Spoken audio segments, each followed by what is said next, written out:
سلام بچه‌ها، من مهناز هستم. برای درست کردن بادمجون شکمپر اول بادمجونا رو راه پوست میگیریم و روشون نمک میریزیم میذاریم کنار. بعد جعفریه که تازه خریداری کردیم رو خورد میکنیم.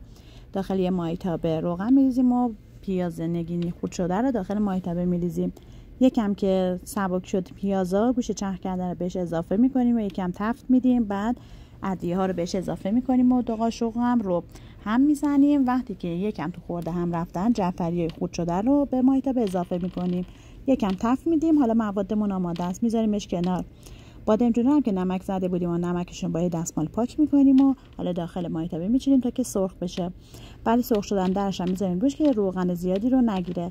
حالا که بادمجون سرخ شد و برمی‌داریم داخل یه ظرف میچینیم و با یه چاقو وسطشون رو باز میکنیم. حالا مواد رو داخلش میریزیم به همین راحتی.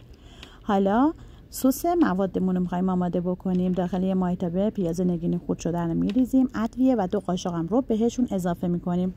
یه مقدار تفت میدیم. وقتی که تفت خورد آب بهش اضافه میکنیم که جوش بخوره. حالا که قل خوردهش بادمجونا رو به داخلش اضافه میکنیم که 10 دقیقه یک رو به اجازه میدیم که قشنگ سسمون جا بیفته. حالا غذامون آماده است، میتونیم داخل ظرف سرو بچینیم و نوش جان کنیم.